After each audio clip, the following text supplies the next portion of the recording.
Shalom. I'm Rabbi Josh Caruso from Anshe Chesed, Fairmount Temple. I'm honored to be here with the Rosenthal family to say farewell to a really good friend of this community and certainly of Fairmount Temple, Jim Rosenthal. In the words of Ecclesiastes, a season is set for everything, a time for every experience under heaven, a time for dancing, a time for wailing, a time for birthing, a time for dying, a time for speaking, a time for silence, a time for seeking, a time for losing. The time of mourning is a complicated time, filled with many emotions, both bitter and sweet. We begin our service with the recitation of psalms and prayers, thus linking Jim's life with the 3,000-year-old tradition of the people Israel and the eternity of God. I invite you to join with me now in the recitation of Psalm 23. The Lord is my shepherd, I shall not want. He maketh me to lie down in green pastures. He leadeth me beside the still waters. He restoreth my soul. He guideth me for straight paths for his name's sake. Yea, though I walk through the valley of the shadow of death, I will fear no evil, for thou art with me. Thy rod and thy staff, they comfort me. Thou preparest a table before me in the presence of mine enemies. Thou hast anointed my head with oil. My cup runneth over. Surely goodness and mercy shall follow me all the days of my life, and I shall dwell in the house of the Lord forever.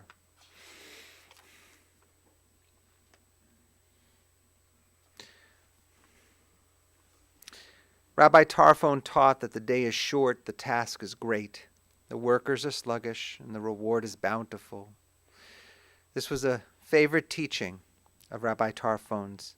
You are not obliged to finish the task, but neither are you free to abandon it. If you have studied much Torah, you will earn great reward. For our Master God is sure to repay your efforts. But know that the reward of the righteous is reserved for everyone. This week's Torah portion, Acharei Mot, reminds us that those who have departed this earth continue to remind us of their presence in our lives.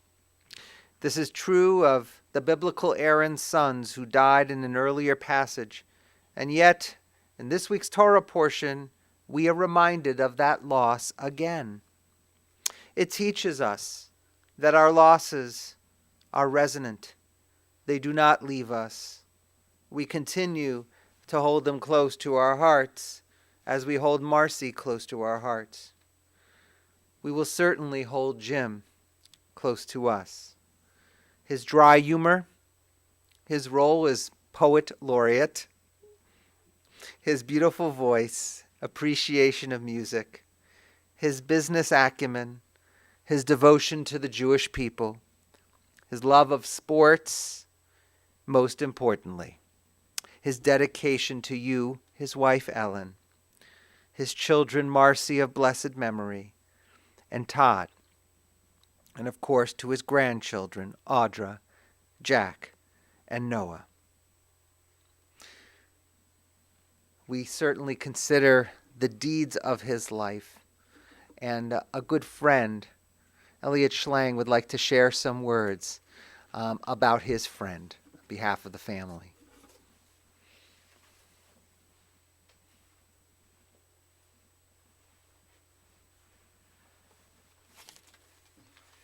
Thank you, Rabbi. Does anyone here, have you ever heard of the Glockenspiel? Thanks to Jim, I do know what it is, and many of you do as well through Jim. Jim played that Michigan musical instrument in the Shaker Band for years. That's just one of the many things that Jim brought into my life. as a lifelong, very special friend for 70 plus years. What a friendship. What a friend. What a guy. We first crossed paths, as many of you know, at Shaker Junior High at about 12 years old in Miss Nichols' homeroom. It was alphabetical. R for Rosenthal, S for Schlang. We belonged together. We had our differences. Jim loved sports, as Rabbi said. He played tennis, he swam, he managed the basketball team at Shaker. On the other hand, I played capture the flag, barely, at Lomond School with Stuart and I, who, like Jim, excelled at sports and became an intimate friend of Jim's and mine as well at around that same time. Bill Kleinman, Russell Miller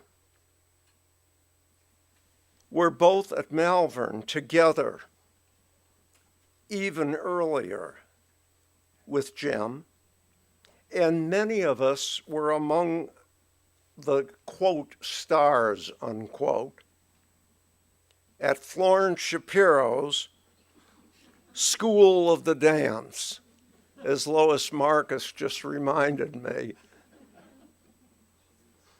But they, along with Peter, Phil Crystal, Bob Sill, and Mark Mashore, spent most of their time at Shapiro's in the men's room in order to avoid Flossie and Hattie's dreaded castanets.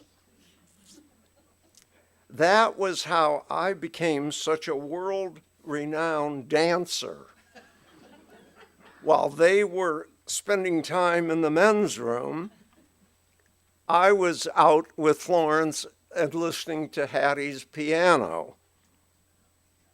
The rest of them only got to learn the two-step. They never got to the tangos and the rumbas and everything else that I excelled in. But we all caught up afterwards at Colony Drug, which some of you may remember, for sodas or chocolate phosphates.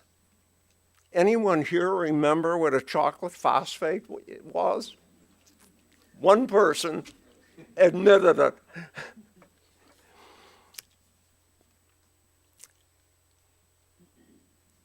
After being released from the School of the Dance, we enjoyed those phosphate sodas and so on. And talking about nourishment, our other escapade was at Tasty Shop at East 105th Street and Euclid Avenue.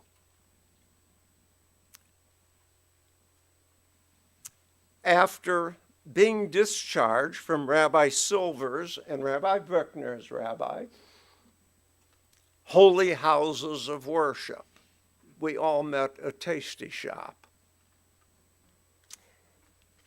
And then there were those idyllic summers at camp, Jim at Wigwam, with letters from Wigwam going back and forth, and summer jobs. Jim on the ice cream truck, where he peddled ice cream bars from house to house in Shaker, where we both lived. Weekend swims at Oakwood, where Jim and Bill and Russell desperately tried to no avail to teach me how to swim, or at least to float. Finally, graduation day at Shaker High finally came, all too quickly. And after the senior prom, Jim became terribly ill from, you guessed it, too much booze. But when Aunt Audrey and Uncle Jack, Jim's parents, became so distraught over his stomach pains, he told them that the culprit must have been the ham sandwiches. So, an irate Audrey, unbeknownst to Jim, phoned Russell Rupp, the superintendent of Shaker Schools, to chew him out for having fed her darling son and other of us innocent students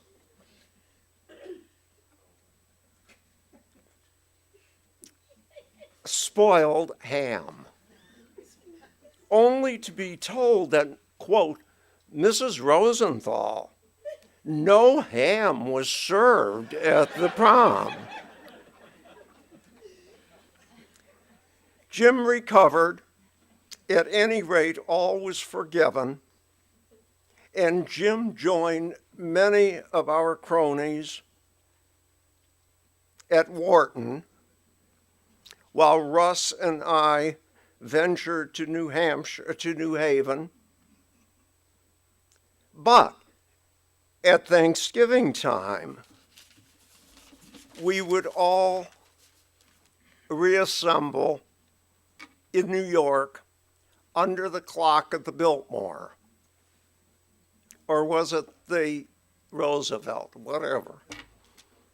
Nothing there was too good for us spoiled Shakerites.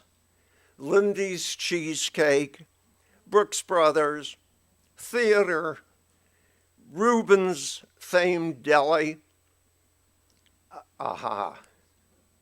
Reuben's, where we all met for a late drink in Reuben's renowned Reuben's sandwich.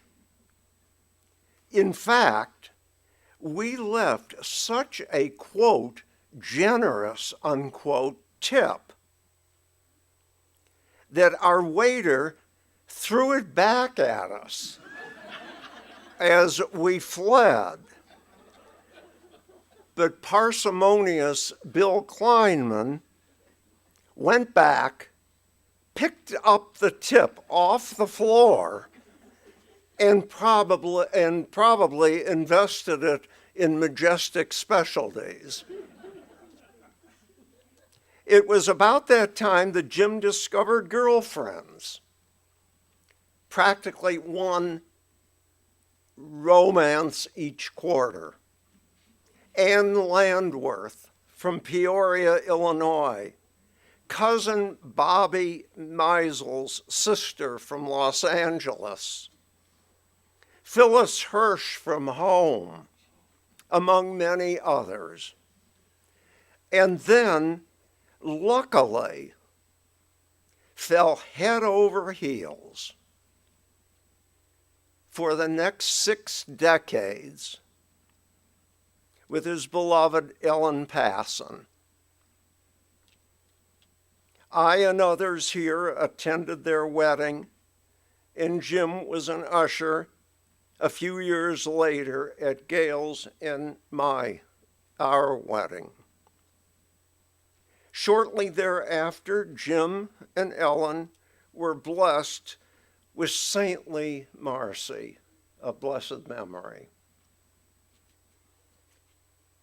And then Todd,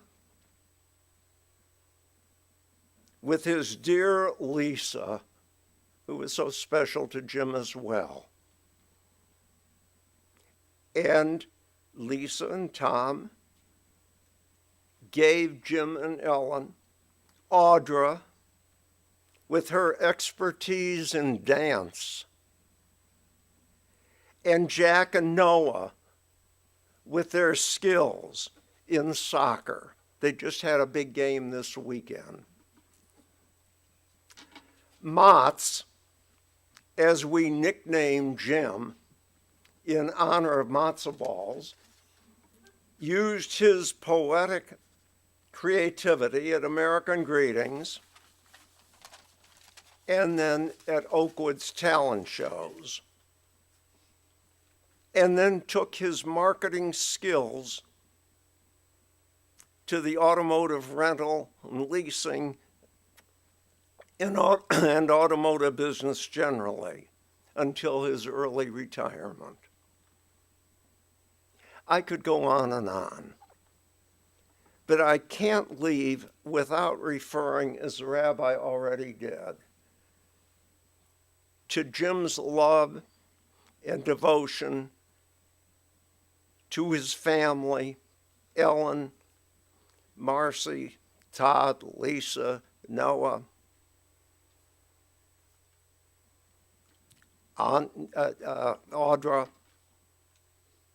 his parents, Audrey and Jack, his cousins, Jane, Warner, Serene Cohn, the Meisels, and so on. I remember his trustworthiness, his kindnesses, his caring, his appreciation, especially the visits from Stuart, Lee, Ken, Gail and I, his loyalty, his thoughtfulness, his empathy. My father passed away when he was very young. I was very young. At Silver's Temple, we had a Father's Day banquet. I never had anyone to go with until Jim talked to his father about inviting me to join them, which we did each year thereafter. You don't forget things like that. I'll never forget his great and subtle sense of humor. I only wish he could know how much, how sincerely, how deeply we'll all miss him. Audra, Jack, Noah, I wish for each of you the same type of deep and intimate and long-standing friendships that Gail and I and others have valued so deeply with your grandfather. Jim, farewell, and thanks for the memories. And the heavenly choirs are welcoming the glockenspiel to heaven. Thank you, Rabbi, for letting me talk.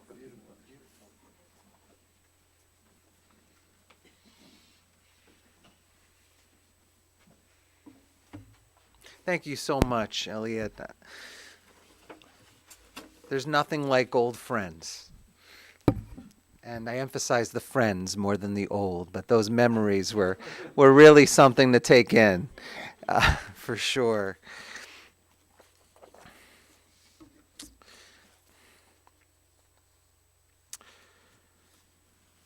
With everything that has already been said about Jim, let us not forget, Jim Rosenthal loved clothing.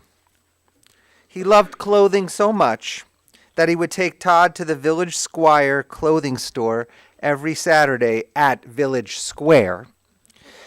And every week, with Todd, he would purchase something for himself or for Todd, maybe a suit or a shirt from Hart, Schaffner, and Marx or something of that nature. And Jim had a way, indeed, of seeing how a good piece of clothing would fall on you just right, would fit you just the right way, and what would go best. Lisa even shared that when her father-in-law would buy her clothing, not something you would necessarily suggest anyone to do, who was a little further away in the family, especially a man for a woman. But when he would buy her clothing, he always got it right. A beautiful sweater that just fit right was her style. He just got it. He knew how to make a good match with family, with life, how to create harmony, how to make the right fit. He seemed to always find that fit in every situation he encountered in life. And Jim was adopted at birth, but never let that fact stop him from figuring out how to make things work.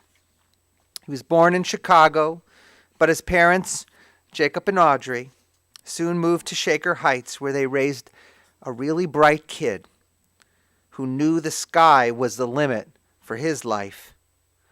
Jim graduated Shaker Heights High School, already enrolled in the ROTC, and attended the University of Pennsylvania, where he graduated with a degree in finance. While there, he joined the ZBT fraternity, and many of those high school and college friends remained friends throughout his life. Jim and Ellen, you two met for the first time on that double date, but you were supposed to be fixed up with the other guy. And Ellen quickly found Jim to be quite handsome, with a wonderful sense of humor. They just clicked. And even though Jim was 4 years older, they were intent on making it work. There was no formal proposal, but consider this. Jim casually mentioned the idea of marriage to Ellen in the car. Now Ellen, fresh out of high school, was about to go to college, a little bit surprised for sure, but it was shortly thereafter. She just couldn't resist this wonderful man. Shortly thereafter, he pinned Ellen. They went steady. During that first year of Cornell, apart from each other, proved too hard to sustain. Ellen came home after that year in college and continued her undergraduate career here in Cleveland at Case. They married, and the two of you certainly skipped into 6 decades of marriage beautifully, living in Shaker Square at the beginning. Jim got involved with leasing cars with the help of his cousin Stan Meisel, and before it ever was a mainstream concept, leasing became a thing. It turned out that Jim was very good at it. He had the right personality, great wit, good humor to boot. Jim and Ellen were married for more than 60 years, raised 2 wonderful children, Marcy and Todd. And even with Marcy's disability, Jim made it his priority to be involved with her pursuits, to join up with support groups, to be the best dad he could be for her. Marcy was always a part of the family, always an equal child, always a loving daughter to him. And Todd, you idolized your dad. And you cherished those times you spent together watching sports on TV.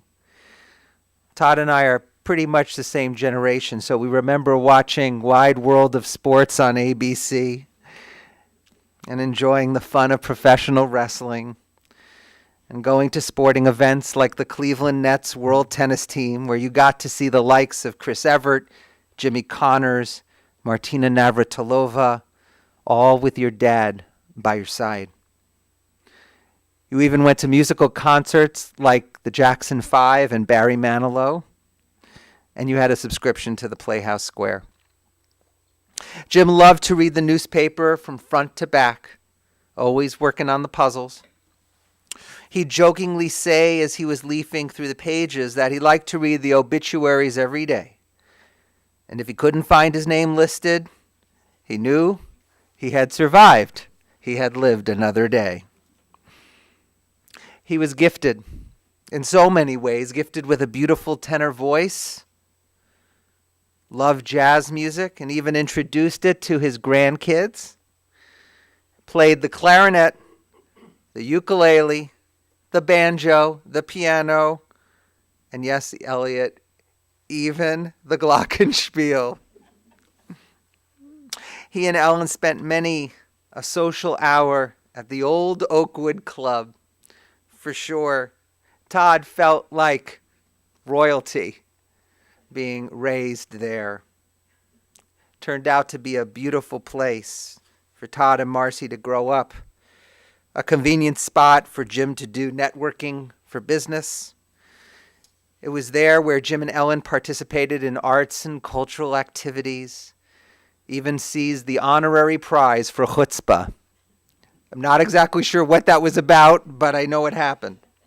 He loved his food, especially the Dairy Queen chocolate fudgesicles.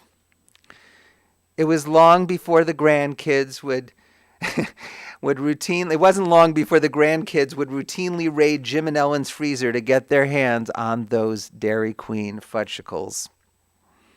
And I remember Jim as a proud grandfather, looking on as Audra and Jack and Noah pursued their Jewish education at Fairmount Temple.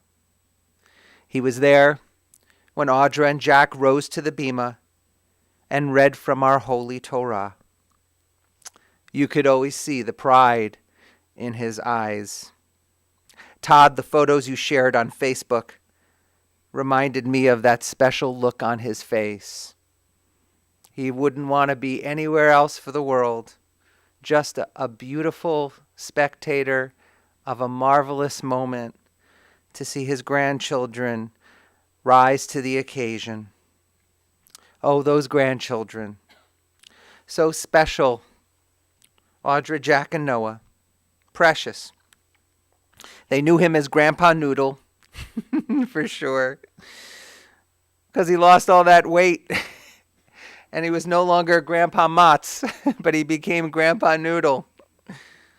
Well, each one of the kids just shared a small memory. Jack, you commented that when you'd go to visit him, he was always happy to see you. But he couldn't help but remark, you probably don't want to be here. You have more fun things to do. You remembered him always being concerned about you and others, but we know that you were just as happy to be with him. And Noah said that he always asked about sports, what sports he was playing, and wanted to know what he was doing that season. Grandpa Noodle always enjoyed hearing about your teams, Noah. And Audra, she mentioned that he'd always ask if she was having fun in high school. Apparently, he used to tell her, and now we have it corroborated, that he had a lot of fun in high school. And he wanted to see that Audra was having fun too. He'd ask her all the time how she was doing with golf or cheerleading. He just wanted her to have fun. Wanted all of his kids, his grandkids, to enjoy their lives as much as he had. This man, Jim, will truly be missed by this community. He was loved and blessed with an incredible group of friends and family that made his connections in Cleveland so strong and so deep. Todd, as you posted on Facebook, you wrote, "A day I never wanted to think about has arrived. The greatest man I've ever known, my dad, Jim Rosenthal, joined my sister Marcy in heaven this morning after a battle with a brain infection. He had been suffering for several weeks and now is at peace. You wrote, "The funniest, most generous, smartest, kindest dad you could ask for. What a ride it was. We will miss you, Dad. Grandpa Noodle to the kids."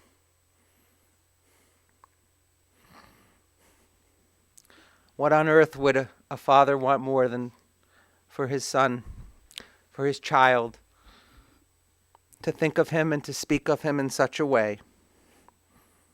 Today we celebrate and we mourn our dear Jim. We will surely remember him. We will remember him for blessing, for the person he was, the people he connected with, the legacy he leaves behind. And we say, Zichrono livracha. May his memory forever be a blessing, and let us say, Amen. We pause for a moment as we consider the gifts that Jim brought to all of our lives.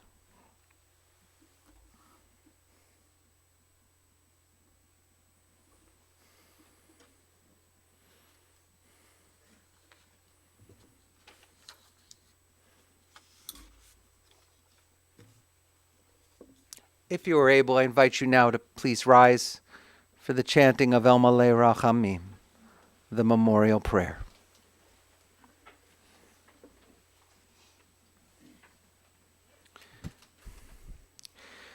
El Malei Rachamim, Shochein Bamromim, Hamsei Menucha Nechona, תחת כנפי השכינה, במעלות קדושים וטהורים, כזוהר רקיע מזהירים, את נשמת יחזקאל בן יעקב, שלח לעולמו, בגן עדן תהי מנוחתו. אנא בעל הרחמים,